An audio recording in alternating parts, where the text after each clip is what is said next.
सबकी क्लास लगेगी, ये मेरा आपसे वादा है। न्यूज की पाठशाला में आज क्या क्या होगा, किस किस की क्लास लगेगी, कौन कौन से मुद्दे होंगे, किस किस बातों की तफ्तीश में जाऊंगा, तफ्तीश से आप तफसील से आपको बताऊंगा, और कौन कौन सा चैप्टर खुलेगा ये बताऊं।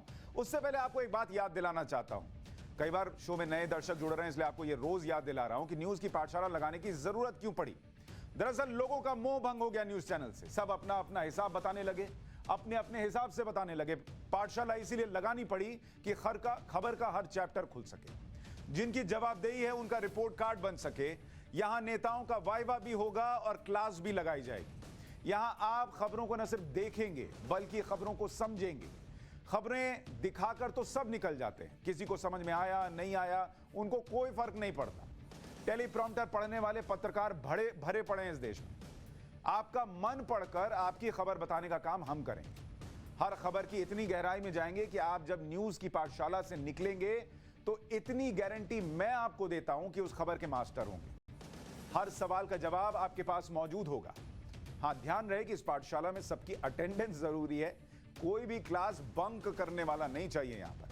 तो आइए शुरू करते हैं न्यूज की पाठशाला। और सबसे पहले आपको बताता हूं कि आज इस पाठशाला में क्या क्या होने जा रहा है। तो सबसे पहले आपको पॉलिटिकल साइंस की क्लास में लिए चलूंगा और इसमें पेगासस कांड का चैप्टर खोलूंगा। वो जो जासूसी वाला कांड चल रहा है उसका चैप्टर खोलूंगा और आपको बताऊंगा कि पेगासस पर शोर मचाने वालों की सुप्रीम कोर्ट में क्लास कैसे लगी। जासूसी की बात करके बिना सबूत गोल गोल क्यों घुमाया जा रहा है। इसके बाद स्पोर्ट्स की क्लास में आपको लिए चलूंगा और 41 साल का इंतजार खत्म करने वाले 6 सेकंड आपको दिखाऊंगा।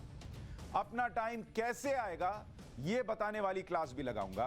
तो आज स्पोर्ट्स की क्लास भी है और पॉलिटिकल साइंस की भी क्लास है, लेकिन शुरुआत पॉलिटिकल साइंस की क्लास से कर रहा हूं। दरअसल न्यूज की पाठशाला में पॉलिटिकल साइंस की क्लास और इसमें पेगासस केस का जो चैप्टर है वो रखना बहुत जरूरी हो गया था, क्योंकि पेगासस को मुद्दा बनाने वालों की आज सुप्रीम कोर्ट ने क्लास लगा दी।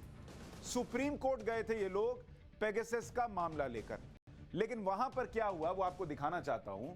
सुप्रीम कोर्ट के अंदर आज पेगासस केस के याचिकाकर्ताओं से ही सवाल पूछ लिए गए। वैसे आप देखेंगे आपको हेडलाइंस जो हैं वो वेबसाइट्स वगैरह पर कुछ और ही मिलेंगी, लेकिन मैं आपको बताता हूं कि आज कोर्ट के अंदर हुआ क्या है। कोर्ट ने आज बड़ी गंभीर बातें कही और आपको यह समझनी चाहिए कि पेगासस जासूसी कांड, जिसकी वजह से संसद नहीं चल पा रहा, जिसकी वजह से कृषि कानून पर चर्चा नहीं हो रही, जिसकी वजह से महंगाई पर चर्चा नहीं हो रही, जिसकी वजह से कोरोना को लेकर कोई चर्चा नहीं हो रही, उस जासूसी कांड, सो कॉल्ड जासूसी कांड को लेकर आज कोर्ट ने कहा कि जासूसी हुई, इसकी जांच का आदेश देने का आधार क्या है। कोर्ट पूछ रहा है कि क्या आधार है मुझे बताइए। और कोर्ट ने ऐसा इसलिए कहा क्योंकि वहां जो याचिकाकर्ता गए थे वो अखबारों की कतरनों के अलावा कुछ नहीं लेकर गए। वो न्यूज आर्टिकल्स लेकर गए कि फलाने न्यूज में छपा है कि भैया यहां पर इनके खिलाफ जासूसी हुई है, इनके नाम है। अब उस न्यूज आर्टिकल के आधार पर क्या इस देश में फैसले आएंगे? तो कोर्ट ने बोला कि भाई आपके पास सबूत है तो दीजिए, आप सिर्फ अखबार की कतरन लाए हैं। जासूसी का केस 2 साल पहले आया था, अब क्यों आए हैं?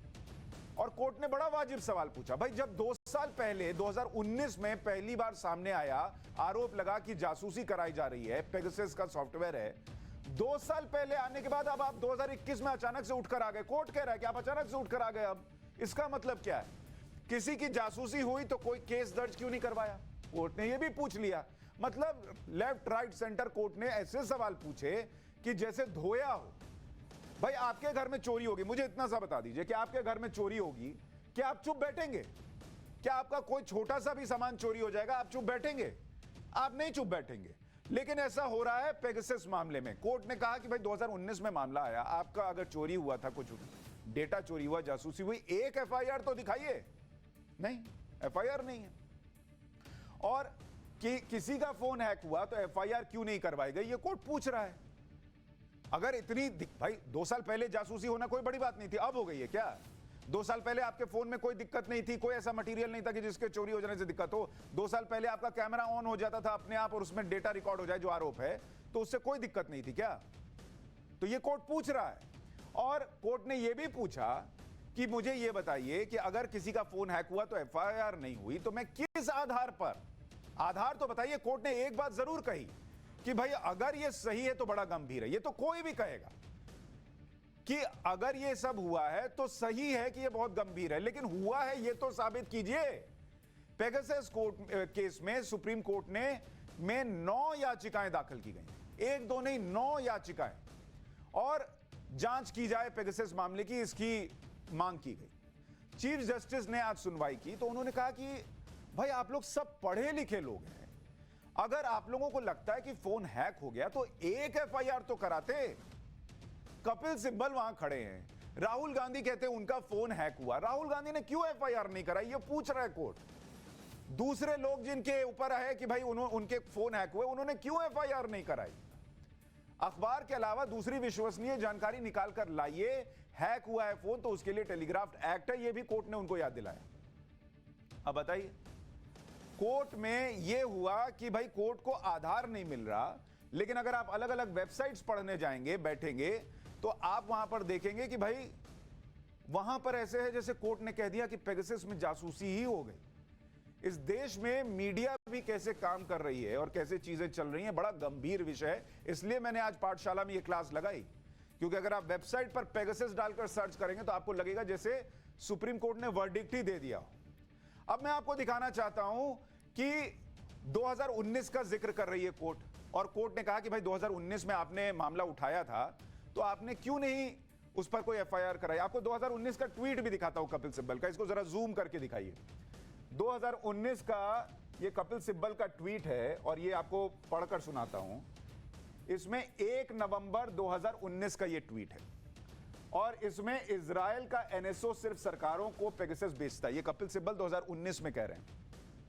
व्हाट्सएप से पहले सरकार को हमें यह बताना चाहिए कि पेगासस को सरकार के किस विभाग ने खरीदा, किस कीमत पर खरीदा, कौन इसका ऑपरेशंस देखता है, जासूसी के लिए निर्देश किसने दिए, दूसरे कौन से प्लेटफॉर्म कॉम्प्रोमाइज हुए। ये कपिल सिब्बल ने 2019 में ट्वीट किया और उसके बाद सो गए, उसके बाद भूल गए। आपको ध्यान ही नहीं रहा कि मैंने ये ट्वीट किया है, इतने गंभीर सवाल उठाए हैं। तो इसके बाद कपिल सिब्बल, भाई इतने 5-5 सवाल आप पूछ रहे हैं और सरकार से कहने की बताइए क्या हुआ। 2019 से 2021 तक आपको ध्यान ही नहीं रहा 1 नवंबर 2019 के बाद कि कोई तो एफआईआर कर लेते। कोर्ट भी यही पूछ रहा है कि इतना गंभीर मसला था तो करना था ना एफआईआर। अब आपको एक बड़ी दिलचस्प चीज और दिखाता हूं। 2020 में यही कपिल सिब्बल, जिनकी फोटो आप यहां देख रहे हैं, यही कपिल सिब्बल 2020 में व्हाट्सएप के लिए एक केस लड़ रहे थे, क्योंकि तब कोई भाई साहब गए थे कि व्हाट्सएप में जो डिजिटल पेमेंट होता है वो हैक किया जा सकता है, पेगासस उसको हैक कर सकता है। तो 2020 में अगर मैं आपको दिखाऊं कपिल सिब्बल ने क्या किया, 2020 में कपिल सिब्बल ने कोर्ट के अंदर कहा है, ये आप इनका कोर्ट के अंदर बयान देखिए, तब ये व्हाट्सएप के वकील थे, तब ये कांग्रेस के नेता नहीं थे। 2020 में कपिल सिब्बल ने कोर्ट के अंदर कहा पेगासस व्हाट्सएप में सेंध नहीं लगा सकता। ये सभी आरोप हैं, इनमें कोई भी आरोप सही नहीं है। ये माननीय कपिल सिब्बल जी कोर्ट में कह चुके हैं 2020 में कि जिस पेगासस का जिक्र हो रहा है वो व्हाट्सएप में सेंध लगा ही नहीं सकता। इतनी ताकत ही नहीं है पेगासस की। क्यों? क्योंकि तब ये कपिल सिब्बल साहब व्हाट्सएप के वकील थे और इनको कोर्ट में साबित करना था कि व्हाट्सएप एकदम सुरक्षित है, इससे आप धड़ाधड़ पेमेंट कर दीजिए, कोई दिक्कत नहीं आएगी। ये कपिल सिब्बल साहब कर रहे थे। अब कपिल सिब्बल साहब आज क्या कर रहे थे? अब कपिल सिब्बल आज कोर्ट में कह रहे हैं, क्योंकि जब वो आज कोर्ट में गए तो उनको साबित करना था कि जासूसी हुई, तो उन्होंने कहा कि हमारी एक एक गतिविधि पर नजर रखी जा सकती है। यह राष्ट्रीय इंटरनेट सुरक्षा का सवाल है, यह कपिल सिब्बल कह रहे हैं। अब इस लाइन को आप पढ़िए, एक गतिविधि पर नजर रखी जा सकती है, यह कपिल सिब्बल दावा कर रहे हैं। 2020 में कहते हैं, 2020 में यह कहते हैं कि ऐसा हो ही नहीं सकता, व्हाट्सएप तक को ब्रीच नहीं कर सकता पेगासस, और अब पेगासस अचानक इतना ताकतवर हो गया कि सब कुछ कर सकता है, यह कपिल सिब्बल दावा कर रहे हैं।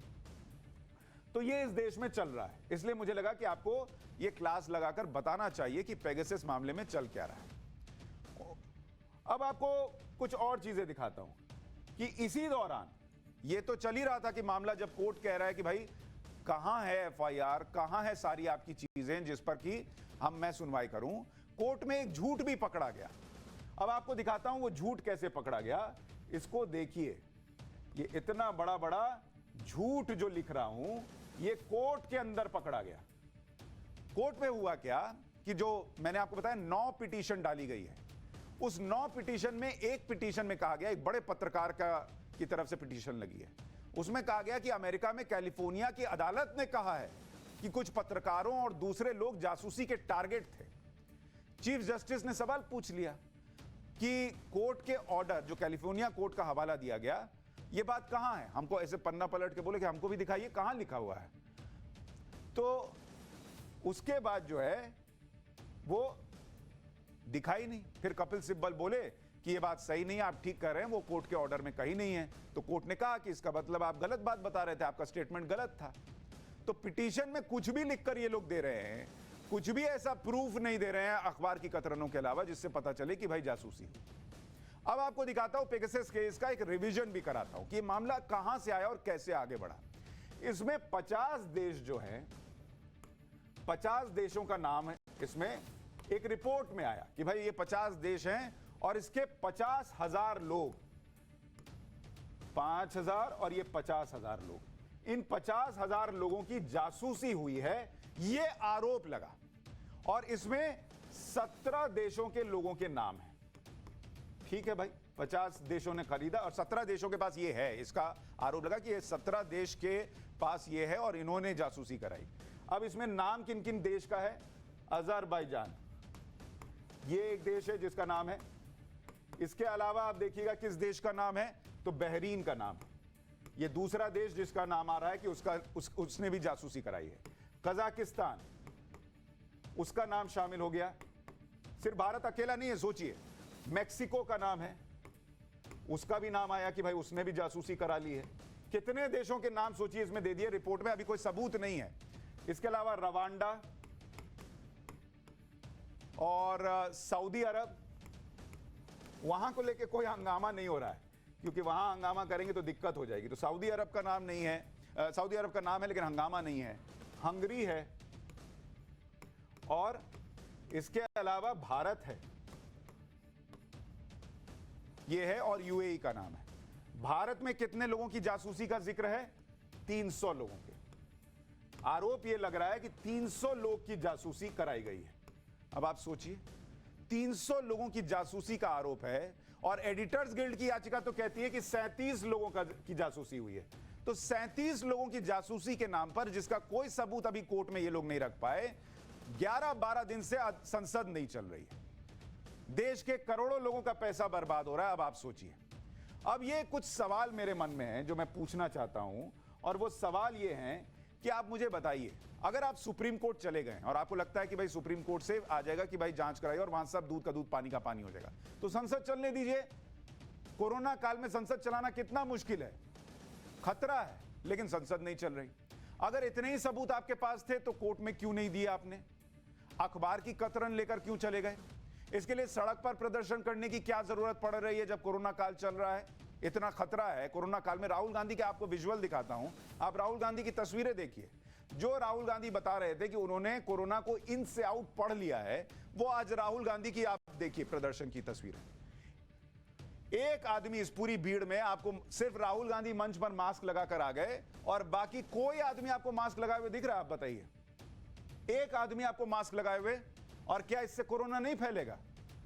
लेकिन जो चीज सुप्रीम कोर्ट में चली गई, जिसका सबूत नहीं है, उसके लिए यह चीज भी हो रही है कि वहां पर मास्क बिना लगाए हुए प्रदर्शन हो रहा है। प्रमोद कृष्णन, कांग्रेस के नेता, हमारे साथ जुड़ रहे हैं। प्रमोद जी, बहुत स्वागत है आपका। सर, छोटे छोटे सवाल पूछूंगा, ज्यादा समय आपका भी नहीं लूंगा, पब्लिक का भी नहीं लूंगा। आपसे भी उम्मीद करूंगा छोटे छोटे जवाब देंगे कि जब मामला सुप्रीम कोर्ट में चला गया है सर, तो संसद क्यों नहीं चलने दिया जा रहा है? देखिए, लोकतंत्र के 4 स्तंभ हैं: विधायिका, कार्यपालिका, न्यायपालिका और स्वतंत्र पत्रिका। तो सब बराबर चलते हैं, तभी लोकतंत्र जिंदा रहता है। ऐसा नहीं हो सकता कि सवाल अगर हम संसद में पूछ रहे हैं तो सुप्रीम कोर्ट नहीं जा सकते, और सुप्रीम कोर्ट गए तो संसद में सवाल नहीं पूछ सकते। बिल्कुल लोग पूछ सकते हैं सर, लेकिन लोग 12 दिन से संसद नहीं चल रही है सर। अगर सुप्रीम कोर्ट गई है तो थोड़ा संसद चला के कृषि कानून पर भी चर्चा कर लें सर। कितना इंपॉर्टेंट है कृषि कानून। सुशांत जी, बीजेपी के राज में जब यूपीए की गवर्नमेंट थी, UPA 2, Manmohan Singh ji prime minister थे, 2 महीने संसद नहीं चलने दी थी बीजेपी तो ने। उन्होंने तो अच्छा नहीं किया था सर, मैं कहता हूं। तो कांग्रेस भी और विपक्ष जो है ये भी अच्छा नहीं कर रहा, ये भी कह दो, इसमें क्या फर्क तो पड़ता आप मान रहे हैं कि कांग्रेस और विपक्ष अच्छा नहीं कर रहा है, देश के साथ खिलवाड़ कर रहा है। है? ये फैसला तो जनता करेगी।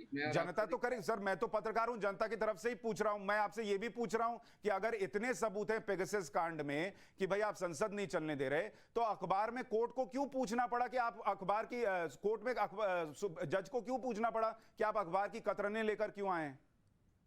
देखिए, राजनीति अलग विषय है, न्यायपालिका अलग विषय है। न्यायपालिका जो है वो सबूतों पर चलता है, कानून अपना काम करता है, लेकिन परसेप्शन ऑफ पब्लिक में जो परसेप्शन है उसका, उस संदेह या यानी आप मान रहे हैं सर, यानी आप मान रहे हैं सर कि आपके पास सबूत नहीं है लेकिन आप परसेप्शन बनाने की कोशिश कर रहे हैं। आप मेरे जवाब को सुने बिना दूसरा सवाल ठोक देते हैं, ऐसे थोड़ी होगा सुशांत जी। मैंने कहा कि पब्लिक में जो परसेप्शन है वो ये है कि जासूसी हो रही है, तो उस संदेह को मिटाने के लिए सरकार क्या कर रही है, सवाल तो ये होना चाहिए। सो न्यायपालिका पे मैं सवाल नहीं खड़ा कर रहा हूँ, लेकिन 2G 3G ये जो हुआ था घोटाला, उसमें तो कोई सुप्रीम कोर्ट ने भी कह दिया था, न्यायपालिका ने कह दिया था कि ये हुआ ही नहीं, घोटाला वोटाला हवा की बात है, लेकिन सरकार गिर गई थी। राजनीति में संदेह बड़ा महत्वपूर्ण है और अदालत के अंदर संदेह महत्वपूर्ण नहीं है, सबूत महत्वपूर्ण है। तो सबूत भी तो आप ही रखेंगे ना सर। अगर आप कह रहे हैं, अगर आप कह रहे हैं कोर्ट ये पूछ रहा है कि 2019 में कपिल सिब्बल से लेकर सबने कहा कि पेगासस से जासूसी हुई, फिर 2020 में कपिल सिब्बल व्हाट्सएप के वकील बने तो उन्होंने कहा कि ये व्हाट्सएप वगैरह में सेंध नहीं लगा सकता, फिर आज उन्होंने कहा कि सारे मोबाइल में घुस सकता है। भाई जब 2019 में आपको पता चल गया जासूसी हुई तो 2021 में क्यों उठाया, ये भी कोर्ट पूछ रहा है। देखिए, वकील का कर्तव्य और धर्म है अपने मुवक्किल की बात को सिद्ध करना, लेकिन सरकार का दायित्व है कि जनता में जो संदेह उत्पन्न हो रहा उसका निवारण करना। तो सरकार बताए, रविशंकर प्रसाद जब आईटी मिनिस्टर थे तो संसद में उन्होंने कहा था कि हाँ, कुछ लोगों की पेगासस के जरिए हमने जासूसी कराई है, संसद के रिकॉर्ड पे है। तो सवाल इस बात का कि रविशंकर जी ने क्यों कहा, तो सवाल रविशंकर जी से पूछिएगा या फिर सरकार से कहिएगा कि रविशंकर ने क्यों कहा। अब जो आदमी कह रहा है मेरे घर में चोरी हो गई है, आप उससे कह रहे हो जी सबूत लाओ कि चोरी हुई, ये तो तरीका नहीं है, जांच बैठा दो। नहीं, कोर्ट ये पूछ रहा है कि आपके घर में 2019 में चोरी हुई, आप 2021 में क्यों आ रहे हैं। आपके घर में 2019 में चोरी होगी, आप एफआईआर लिखाएंगे, एक एफआईआर नहीं है सर।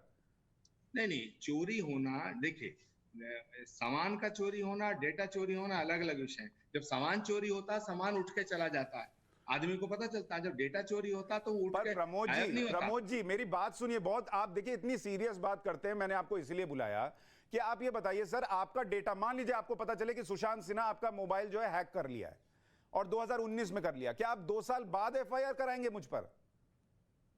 नहीं, ये विषय इतना आसान नहीं है और इतना सरल नहीं है जितना आप प्रस्तुत कर रहे हैं। मैं आपकी पत्रकारिता पे कोई प्रश्न चिन्ह नहीं लगा रहा, लेकिन सवाल इस बात का है कि एक संदेह उत्पन्न हुआ और वो भी किसको हुआ, विपक्ष के नेताओं को, तो सरकार का दायित्व बनता है। सर आपने बड़ा अच्छा शब्द इस्तेमाल किया है सर, संदेह।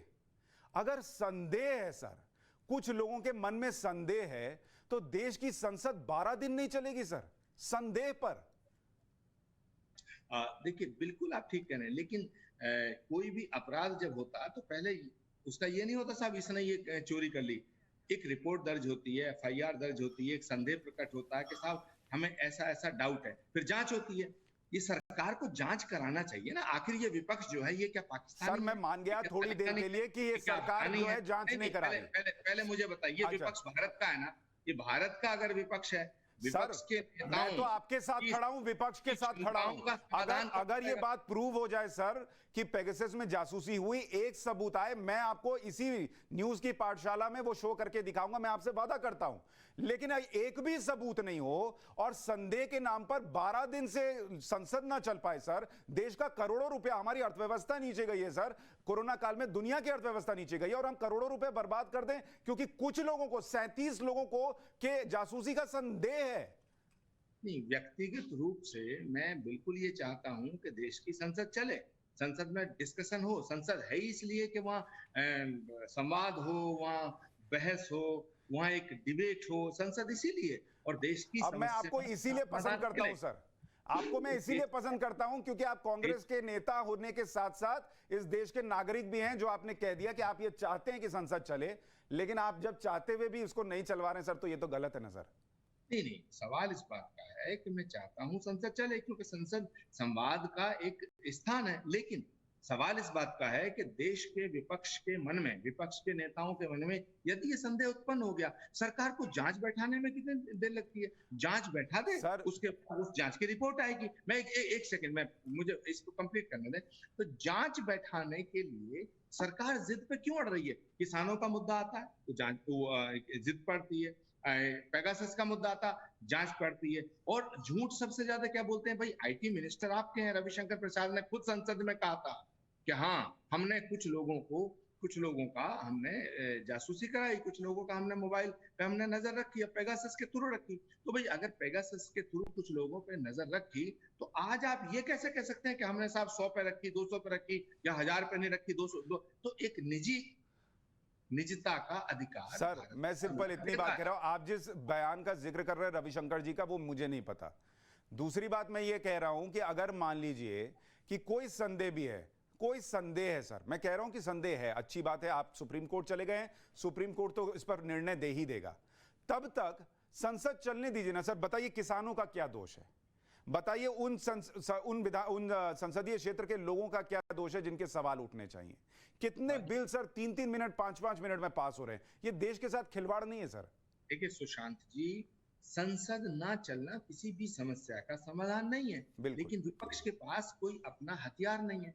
विपक्ष एक तो बहुत ही कम स्थिति में है, उसकी स्ट्रेंथ नहीं है, उसकी ताकत नहीं है, लेकिन अब वो क्या करे? उसके मन में संदेह है, उस संदेह के लिए वो कह रहा है साहब एक जांच बैठा दो। पर सर विपक्ष को तो संदेह ईवीएम पर भी है, तो क्या देश में कोई काम ना हो? जब तक चुनाव ईवीएम से न रद्द किए जाएं तब तक कोई काम नहीं होगा। विपक्ष को तो संदेह सुप्रीम कोर्ट पर भी हो जाता है जब मन मुताबिक फैसला नहीं आता है। विपक्ष को संदेह दूसरी बहुत सारी चीजों पर है। मैं कह रहा हूं आपका संदेह, आप सुप्रीम कोर्ट गए, वहां से फैसले का इंतजार कीजिए, संसद चलने दीजिए।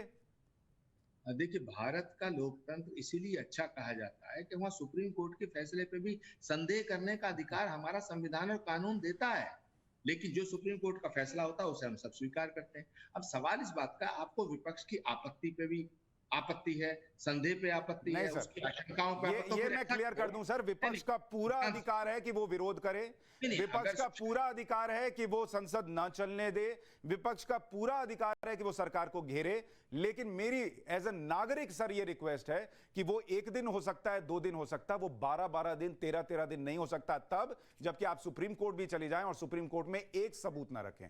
चलिए मैं उम्मीद करता हूं सर, लेकिन मैं उम्मीद करता हूं आप दूसरे नेताओं को समझाएंगे कि आपकी तरफ वो भी संसद चलने दें।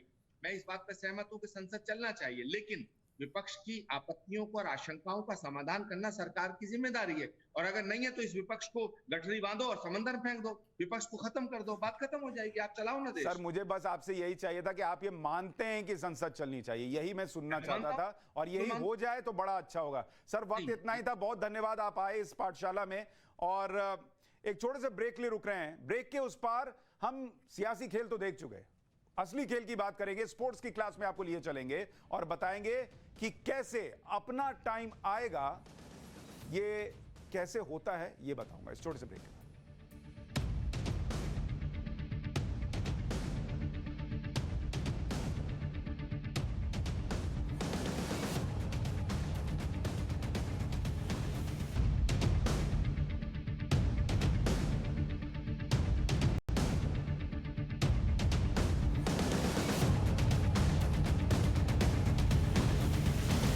और अब बात स्पोर्ट्स की क्लास की, जिसमें आज 2-2 मेडल की बात करूंगा।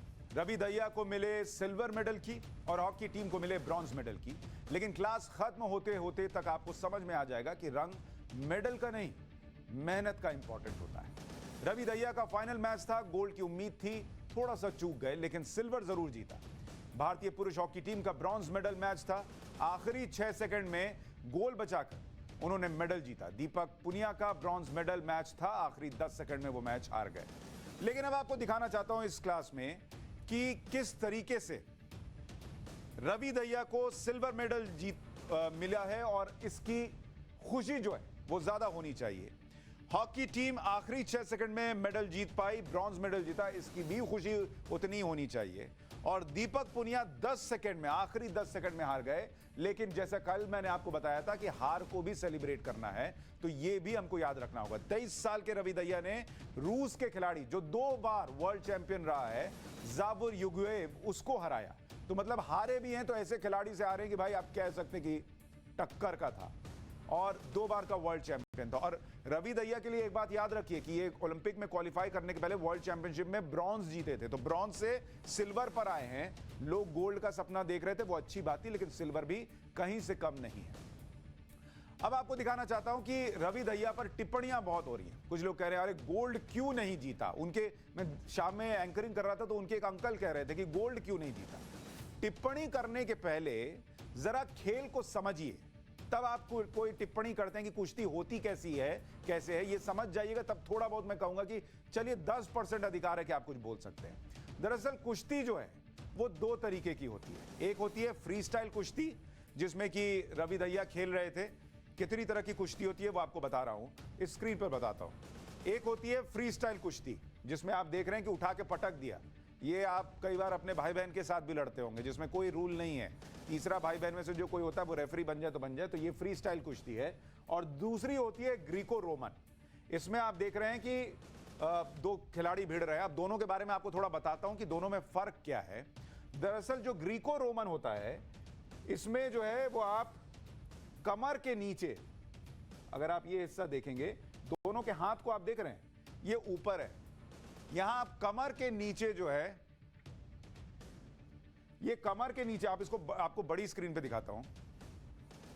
इसमें ग्रीको रोमन में आप कमर के नीचे जो है वो हाथ का इस्तेमाल नहीं कर सकते, और इसमें आप फिर उठा के पटक दीजिए, कोई दिक्कत नहीं होती। तो ये फ्री स्टाइल और उसमें होता है। ग्रीको रोमन में टांगों से अटैक और डिफेंस दोनों मना होता है। आप टांग का इस्तेमाल नहीं कर सकते, हाथ का जितना करना है कर लीजिए, ये आप नहीं कर सकते। फ्री स्टाइल रेसलर जो है वो अपने दांव पर निर्भर करता है। ग्रीको रोमन रेसलर जो है वो पोजीशन और थ्रो पर निर्भर करता है, क्योंकि आपको पता है कि इसमें आपको अगर यूं पकड़ लिया तो इसको पीछे धक्का देना पड़ेगा, क्योंकि आप टांग लगाकर गिरा नहीं सकते। और फ्री स्टाइल में तो खुला खेल फर्रुखाबादी वाला हिसाब होता है। तो ग्रीको रोमन में अगर आप ज्यादा डिफेंसिव खेलेंगे तो इससे आपको नुकसान हो सकता है, क्योंकि डिफेंसिव खेलने पर विरोधी को 1 पॉइंट मिल जाता है। फ्री स्टाइल में ये नहीं होता है। तो अब आपको दिखाने की कोशिश करता हूं कि किस तरीके से स्थिति बनती है ओलंपिक में। अगर मैं आपको दिखाऊं कि मामला क्या बनता है, जरा उसको देखिए। ओलंपिक में कुश्ती में हर मैच के 2 राउंड होते हैं। 2 राउंड में यह मैच खेला जाता है, और 3-3 मिनट के होते हैं हर मैच में। मतलब हर राउंड में 3 मिनट होंगे, 3 मिनट लड़ लिए, उसके बाद अलग, फिर 3 मिनट लड़े और उसमें फैसला आ जाता है। हर राउंड के बाद जो है वो आपको 30 सेकंड का ब्रेक दे दिया जाता है, और जो भी इसमें 10 पॉइंट पहले हासिल कर लेता है उसको घोषित कर दिया जाता है कि भैया आप जीत गए। 10 पॉइंट जिसने पहले कर लिया, तो ये हिसाब बैठता है। ये कुश्ती का हिसाब है कि ये इस तरीके से चलता है मामला। तो अब कुश्ती देखना और कुश्ती को समझना बड़ा इंपॉर्टेंट होता है। फ्री स्टाइल कुश्ती में कैसे पॉइंट्स मिलते हैं आपको ये भी समझना चाहिए कि फ्री स्टाइल कुश्ती में डिफेंसिव से, आपको दिखाता हूं, अगर आप फ्री स्टाइल कुश्ती को देखेंगे, फ्री स्टाइल कुश्ती में अगर आप डिफेंसिव से अटैकिंग हो जाएंगे, मतलब आप डर डर कर खेल रहे थे और एकदम से अटैकिंग हो गए, तो 1 पॉइंट वहां पर मिल जाता है। अगर विरोधी के पैर को सिर के ऊपर तक उठा देते हैं तो 2 से 5 पॉइंट मिलता है। मतलब आपने उसके पैर को ऊपर कर दिया तो 2 से 5 पॉइंट मिल सकता है। विरोधी को कुछ सेकंड के लिए बैक से पकड़ने पर, पीछे से जाकर पकड़ लिए और वो हिल नहीं पा रहा है, तो 2 से 3 पॉइंट मिल सकता है, पर वो रेफरी पर निर्भर करता है। रिंग से बाहर निकाल देने पर 1 पॉइंट मिलता है। 10 अंक जो पहले कर लेगा वो जीत जाएगा, वो आपको बताया था। तो अब घर में जब मारा पीटी कीजिएगा तो ये काउंटिंग मन शुरू कर दीजिएगा। अब क्या होता है, पिन फॉल से सीधा फैसला विरोधी के कंधों को मैट से लगाना पड़ता है। पिन फॉल क्या होता है, ये पिन फॉल बड़ा इंपॉर्टेंट है, इससे ही ये पहुंचे थे फाइनल के अंदर। सेमीफाइनल में इन्होंने यही यूज किया था। इसमें क्या है कि कंधे जो हैं उसको आप सीधा मैट में सटा दीजिए और 2 से 4 सेकंड तक मैट पर सटा के रखिए, तो आपका काम हो गया। पिन फॉल से ही इन्होंने सेमीफाइनल मैच जीता था। वो आपको तस्वीर याद होगी, बहुत वायरल हुई, जिसमें इनके हाथ पर वो कजाकिस्तान का प्लेयर काट रहा था क्योंकि उसको दबाया हुआ था और उसको पता था कि मैं निकल नहीं पा रहा हूं, ये पिन फॉल हो गया है तो ये आदमी जीत जाएगा, तो इसलिए वो कर रहा था। लेकिन ये पिन फॉल ठीक है मामला, लेकिन संघर्ष जो जीवन का होता है ना वो भी बड़ा इंपॉर्टेंट होता है। मैंने आपको कल महिला हॉकी प्लेयर्स का दिखाया था, अब आपको इनके बारे में बताता हूं, पुरुष रेसलर के बारे में, रवि दहिया के बारे में। सोनीपत के गांव में से ओलंपिक के पोडियम तक, गांव के दंगल से ओलंपिक के सबसे बड़े दंगल तक रवि अखाड़े में कुश्ती लड़ते थे और यहां मैट पे लड़ना पड़ता, जैसे वो आमिर खान वाली फिल्म में आप देखे थे। परिवार असल जिंदगी में बहुत तकलीफों से जूझता रहा, उसकी अपनी रेसलिंग चलती थी, जो परेशानियां जीवन की होती है उससे। पिता ने पहलवान बनाया, पिता किराए की जमीन लेकर खेती करते थे, जो पैसा आता था वो बेटे को ट्रेनिंग के लिए छत्रसाल स्टेडियम भेज देने में लगाते थे। और वो छत्रसाल स्टेडियम कितना दूर था पता है आपको? 70 किलोमीटर दूर।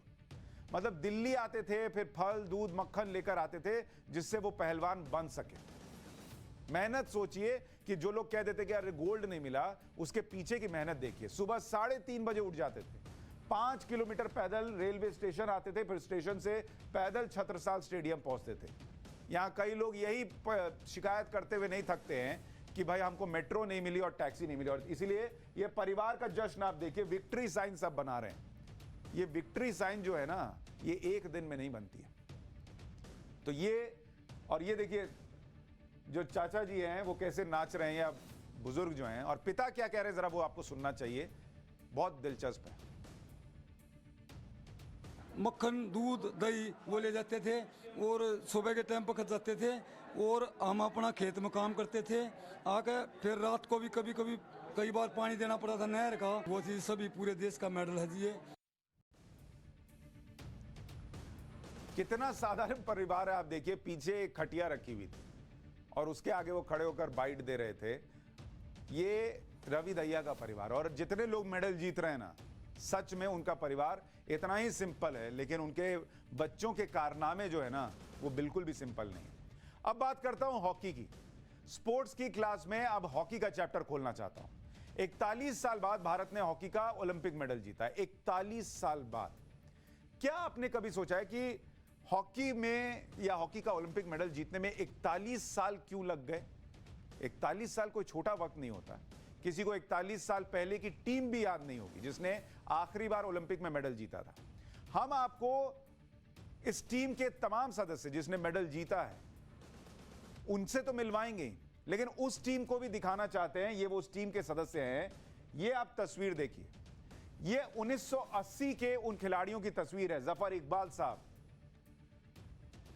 वासुदेवन भास्करन, ये वो लोग हैं। ये कैप्टन थे वासुदेवन भास्करन, जिनकी तस्वीर आप देख रहे हैं, ये कैप्टन थे। और महाराज किशन कौशिक, ये 1980 की तस्वीर है। ये तस्वीर आपने कभी देखी है? नहीं देखी होगी, मुझे नहीं लगता बहुत ज्यादा लोगों ने देखी होगी। मोहम्मद शाहिद, दविंदर सिंह, गुरमेल सिंह, रविंदर पाल सिंह, MM सोमाया, चरणजीत कुमार, सुरेंद्र सोडी, महाराज किशन कौशिक, मोहम्मद शाहिद और जफर इकबाल, ये 1980 की हॉकी टीम है जिसको आप नहीं जानते।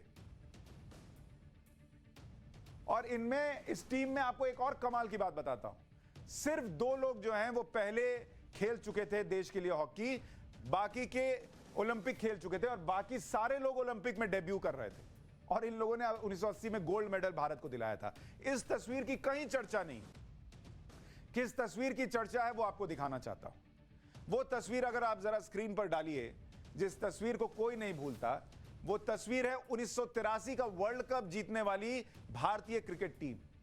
मैं इन खिलाड़ियों का दोष नहीं देता, इसमें आपको नाम भी नहीं लिखूंगा तो आपको सबका नाम पता है कि कौन कपिल देव है, कौन मदन लाल है, कौन रवि शास्त्री है, सबको सब पता है। 1983 का वर्ल्ड कप इन्होंने उठाया था, लेकिन 1980 में गोल्ड ओलंपिक में दिलाया उस हॉकी टीम को कोई नहीं जानता। ये हमारा देश है, और फिर हम उम्मीद करते हैं कि सबको मेडल मिलना चाहिए और गोल्ड से नीचे तो कोई नहीं आना चाहिए। और अब आपको 2021 में आज जिन लोगों ने मेडल जीता है उनकी तस्वीर दिखाता हूं, क्योंकि मुझे ऐसा लगता है कि ऐसा ना हो कि कहीं ये भी 40 साल बाद कोई देखे कि इनको ब्रॉन्ज मेडल मिला था। और अगर आज इनकी तस्वीर देखकर इनके चेहरे नहीं पहचानिएगा तो हो सकता है कि ब्रॉन्ज भी ना आए। हमारे जैसा कोई होगा, पाठशाला लगाएगा तो इनको याद करेगा, वो 1980 वाले जो हमारे वीर, हमारे जो स्टार थे उनको उठाकर लाएगा, नहीं तो इनको भी कोई याद नहीं करेगा। हो सकता है 2060 में कोई मेडल आए तो कहेंगे कि अरे देखिए इन्होंने 2021 में जीता था। ये भूल जाते हैं ना, इसीलिए मेडल नहीं आता है। इनको हीरो नहीं मानते हैं ना, इसलिए मेडल नहीं आता है। हॉकी टीम का ओलंपिक मेडल वाला सफर भी आपको दिखाना चाहता हूं। 1928 में यह सफर शुरू हुआ था। पहला गोल्ड जो मिला भारत को वो 1928 में मिला और लगातार 6 ओलंपिक में भारत गोल्ड जीतता रहा। उसके बाद 1960 में सिल्वर मेडल भारत को मिला। 1928, 1932, 1936 पलटते जाइए, कोई और था ही नहीं मार्केट में। 1948 में गोल्ड मिला, 1952 में भारत को गोल्ड मिला, 1956 में गोल्ड मिला, 1960 में जाकर सिल्वर मिला, 1964 में फिर गोल्ड मिला, 1968 में ब्रॉन्ज मिला, 72 में ब्रॉन्ज मिला, 76 में 7वें नंबर पर रहे। यहां से डाउनफॉल शुरू हुआ। 1980 में फिर गोल्ड जीता और आखिरी बार वही जीता था और उसके बाद तो फिर भूल जाइए, फिर उसके बाद कहानी कहीं से कहीं चली गई। अब आपको मिलवाना चाहता हूं आज की टीम के प्लेयर्स से। मनप्रीत सिंह जो कैप्टन है, जालंधर पंजाब से आते हैं, उनका परिवार ही नहीं चाहता था कि वो हॉकी खेले। आप सोचिए कहानी कितनी दिलचस्प है कि परिवार नहीं चाहता था हॉकी खेले। नेशनल टीम में 14 साल से हैं पी रविंद्रन श्रीजेश, जो कि केरल से आते हैं और गोलकीपर है और भारतीय टीम की दीवार है। इन्होंने ही लास्ट के 6 सेकंड में जब पेनल्टी कॉर्नर मिला तो वो गोल जो है वो बचा, नहीं तो 41 साल फिर 82 साल हो सकते थे। आगे बढ़ाइए।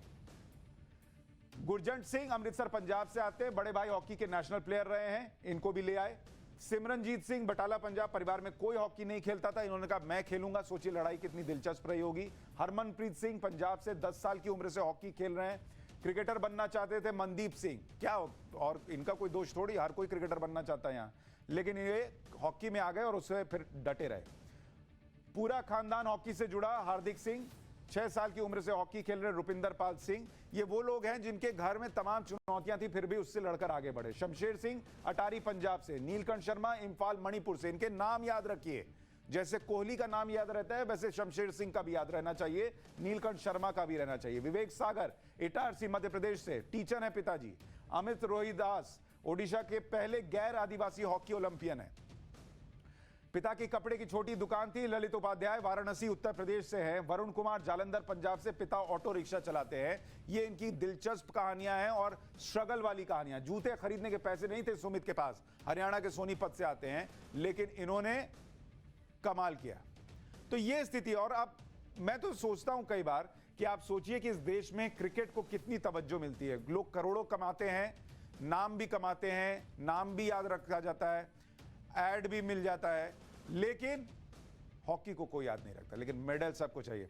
हॉकी टीम के पूर्व कप्तान राजेश चौहान जी हमारे साथ हैं। चौहान साहब, बहुत बहुत स्वागत है आपका। बहुत बहुत धन्यवाद सुशांत जी। और मुझे लगता है कि जिस तरह से आपने वर्णन किया है, मैं आपको सलाम करता हूं। और इतने जो अपने हमारे सितारे रहे हैं उनको आज आपने याद किया और जितनी बारीकी से आपने समझाया है, मुझे लगता है कि आप कोच बन सकते हैं, रेसलिंग के कोच बन सकते हैं, हॉकी के बन सकते हैं। और आप जैसे अगर पत्रकार होंगे, आप जैसे अगर एंकर होंगे, तो सबको समझने की और याद रखने की जरूरत होगी। धन्यवाद आपका। राजेश जी, मैं तो बस छोटा सा काम कर रहा हूं कि कम से कम एक नागरिक के तौर पर भी, पत्रकार तो हूं लेकिन एक नागरिक के तौर पर भी सबके मन में ये बात आए कि सब कुछ सेलिब्रेट करना है, हर खिलाड़ी के सक्सेस को, फेलियर को और उसके स्ट्रगल को ये देश समझे। आप चूंकि खुद हॉकी खिलाड़ी हैं, आप बताइए ये जो सफर होता है, 40 साल मेडल नहीं आया और जब आप उतरते हैं और आप कप्तान भी रहे, कितना प्रेशर रहता है जब खिलाड़ी वहां पर रहता है और कितनी उम्मीदें घर परिवार सबकी रहती हैं? बिल्कुल। वैसे तो जब खिलाड़ी खेलता है तो जब हम कभी भी, मैं खुशकिस्मत रहा है कि 2 बार पाकिस्तान से टेस्ट सीरीज हुई और हमारा मन होता है कि पाकिस्तान से खेलें और जीतें।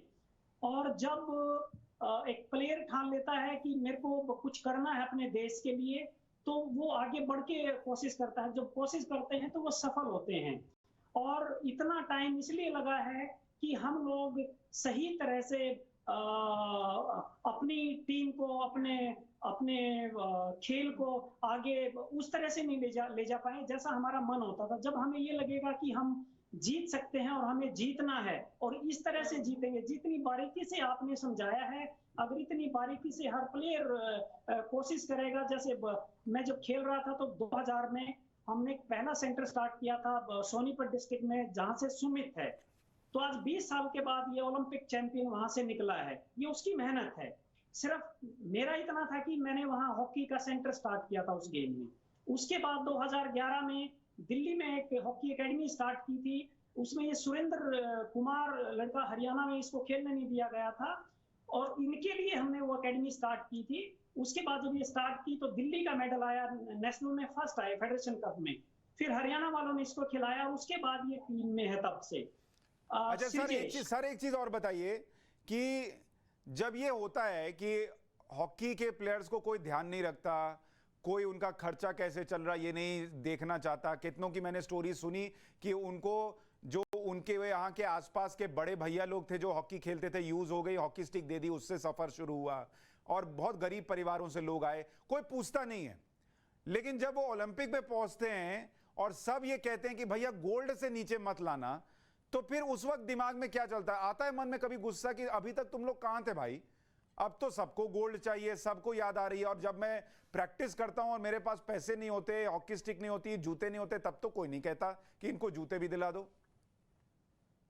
हाँ, बिल्कुल ठीक बात है। अगर हमारा घर और आसपास के सब लोग, गांव के सब लोग अगर उस दिन शुरू में अगर सपोर्ट करें, अगर वो इनका मैच, प्रैक्टिस मैच भी अगर देखने जाएंगे, तो मैं आपको बता सकता हूँ कि आज बहुत सारे लोगों की शरीर की जो बीमारियां थी वो दूर हुई होंगी। और ये बीमारियां हर रोज दूर कर सकते हैं। अपने गांव में कोई भी ग्राउंड है उस पे आप जाओ और बच्चों को या बेटियों को सपोर्ट करो। और रही बात जैसे इन्होंने बोला कि गोल्ड की, तो मैं इसको दोनों तरफ से देखता हूँ कि उनको बेचारा को इतना ही पता है कि गोल्ड जीतेंगे तो वो सिल्वर से शायद बड़ा होता है, एक मोटिवेशन भी मिलता है, तो मैं उनको ज्यादा वो नहीं देता हूँ। लेकिन फिर भी जो हमारे रवि दहिया जी ने जो काम किया है, हम सब उनको सलाम करते हैं। और जिन कोचों ने, सतपाल जी ने जैसे ये दिल्ली में छत्रसाल स्टेडियम में खड़ा चलाया है, उनको मैं सलाम करता हूँ। और ये रिजल्ट अगर हम अपने गांव में, हर गांव में कोई भी ठान ले, जैसे आपने वर्णन किया है, मैं फिर दोबारा आपको आपकी बातों को, आपके ऑब्जर्वेशन को मैं सलाम करता हूँ। अगर इस तरीके से हर गांव में है, हर गांव में वो कोच है और हर घर में ऐसा आपको गाइड करने वाले हैं, लेकिन उनको जरूरत है हर रोज करने की। बस सिर्फ सर इसमें एक चीज जोड़ता हूं मैं और मेरी टीम, जब ये पाठशाला के क्लासेस के लिए तैयारी करते हैं और रिसर्च निकालते हैं,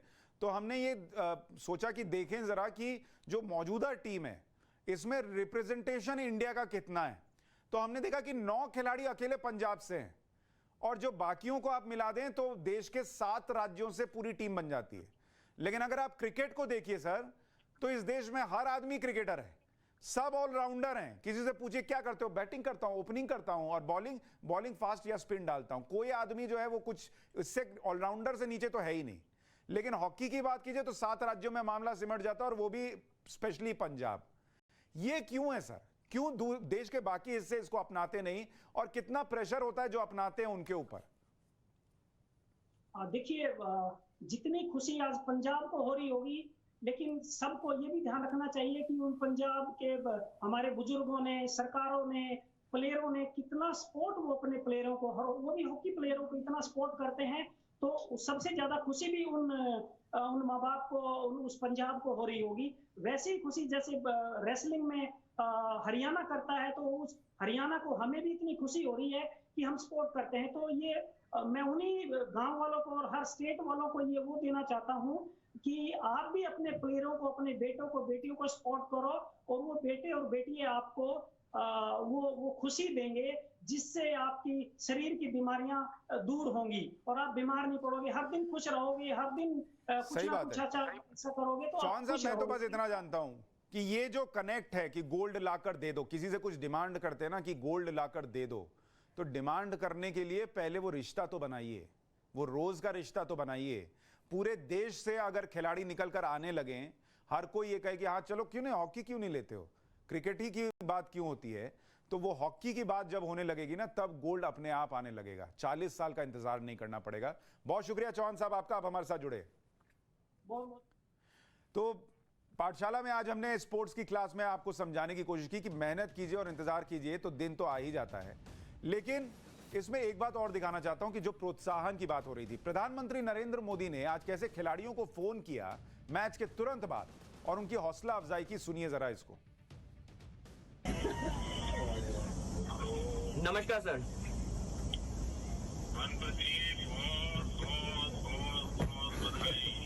thank you so much sir, thank you sir. पूरी टीम को बहुत काम गजब किया है आपने, पूरा देश नाचा है। Thank you sir. सर आपकी बहुत दुआएं थी सर हमारे साथ। भर गया है। Thank you sir. हाँ, उस दिन आपकी आवाज थोड़ी ढीली थी। आज बराबर दम है। सर आपका जो मोटिवेशन था वो काफी काम किया सर हमारी टीम के लिए। नहीं, आप लोगों की मेहनत काम कर रही थी। Thank you sir. और पीयूष जी ने भी बहुत मेहनत की आप सबके साथ। बिल्कुल सर। तो मेरा तरफ से सभी खिलाड़ियों को बधाई दे देना भैया। थैंक यू सर, मैं दे दूंगा सर। 8-15 अगस्त को मिल रहे हैं, मैंने सबको बुलाया है, तो उस दिन मिलेंगे हम लोग। जरूर सर। पीयूष जी है क्या वहाँ? हाँ जी सर, है साथ में है सर। हाँ, भेजिएगा। जी सर नमस्कार। पीयूष जी बहुत बहुत बधाई भैया। बहुत बहुत धन्यवाद। जो प्रोत्साहन दिया था कि उसी का जी जी बहुत बहुत धन्यवाद मोदी जी आपका। और मोदी जी मेरे साथ में चीफ कोच भी है ग्राहम रीड, आप उनसे अगर बात करना है। जी जी लीजिए। Hello, sir. I hope we have made you proud. Thank you. Thank you, sir. They're fantastic, huh? They have. Thank you. It's so good to see, and so good for India, huh? Yeah. And your words the other day after the semi-final were fantastic and very inspirational to us. Thank you. Your hard work is giving a result. Thank you. The team spirit is giving a result. Yeah, definitely. Yeah. प्रधानमंत्री ने जीतने के बाद phone किया। जब यही team semifinal में हार गई थी तब भी प्रधानमंत्री ने ट्वीट करके कहा था कि कोई बात नहीं, आप हार गए तो देश को आप पर गर्व है। और यही प्रधानमंत्री थे जब खिलाड़ी जा रहे थे तो उन्होंने कहा था मेडल के लिए मत सोच के खेलिएगा, अपना सबसे अच्छा दीजिएगा, वही सबसे इंपॉर्टेंट है। पाठशाला में यही सीख लेकर आगे बढ़ना है, देश तभी मेडल पे मेडल जीतेगा। आज के लिए पाठशाला में इतना ही, लेकिन आपसे उम्मीद करूंगा कि कल भी आपकी अटेंडेंस फुल होगी। #न्यूज की पाठशाला पर आप हमें बता सकते हैं कि किस विषय पर आप चाहते हैं कि क्लास लगे और किसकी क्लास लगे।